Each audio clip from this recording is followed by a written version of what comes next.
લલિત વસોયાએ સરકારી તંત્ર, પોલીસ અને ચૂંટણી પંચ પર સાધ્યું નિશાન. રાજકોટ જિલ્લાના ધોરાજીના પૂર્વ ધારાસભ્ય લલિત વસોયાનું સ્થાનિક સ્વરાજ્યની ચૂંટણીને લઈને નિવેદન. લલિત વસોયાએ સરકારી તંત્ર, પોલીસ અને ચૂંટણી પંચ પર સાધ્યું નિશાન. લલિત વસોયાએ કહ્યું, ભાજપ હાર જોઈ ગયું છે. હાર થવાના ભયથી ભયભીત થયેલા ભાજપે પોલીસ તંત્રનો દુરુપયોગ કરીને કોંગ્રેસના ઉમેદવારોને ધમકાવવામાં આવી રહ્યા છે. ભાજપ દ્વારા હરીફ ઉમેદવારોને લાખો રૂપિયાની લાલચ આપીને ફોર્મ પાછું ખેંચવા દબાણ કરવામાં આવી રહ્યું છે. ભાજપે સત્તા મેળવવા માટે બુટલેગરો અને ભૂમાફિયાઓને મેદાને ઉતાર્યા. ચૂંટણી પંચ ભાજપના ઇશારે કામ કરી રહ્યું હોવાના પણ વસોયાનો આક્ષેપ છે. કોંગ્રેસે એમના ઉમેદવારોને પૈસાની લાલચે ભાંગતોડથી બચાવવા સહેલગાય લઈ જવા પડ્યા. કોંગ્રેસના ઉમેદવારોને પોલીસ દ્વારા દબાવી ધમકાવીને ફોર્મ પાછા ખેંચવા દબાણ કરાઈ રહ્યું હોવાનો આક્ષેપ.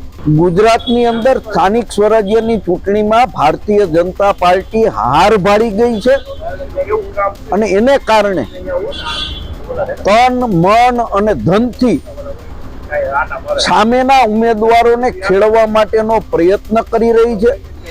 પોલીસ તંત્રનો બેફામ દુરુપયોગ કરી રહી છે.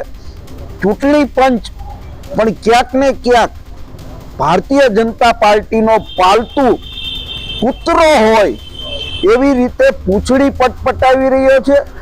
ધોરાજીની અંદર જ એક ફોર્મની અંદર સોગંદનામામાં ઉમેદવારની સહી ન હોવા છતાં પણ એનું ફોર્મ રિજેક્ટ નથી કરવામાં આવતું.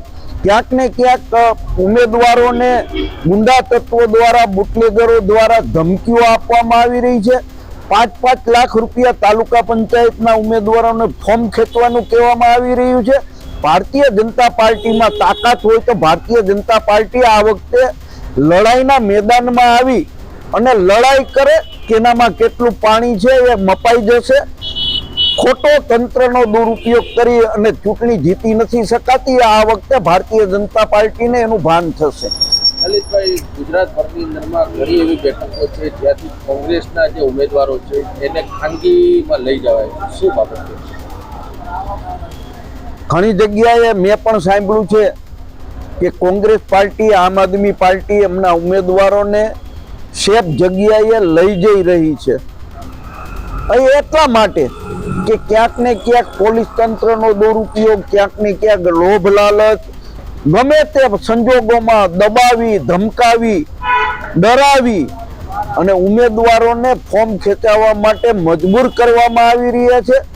સરકારી તંત્રનો દુરુપયોગ છે.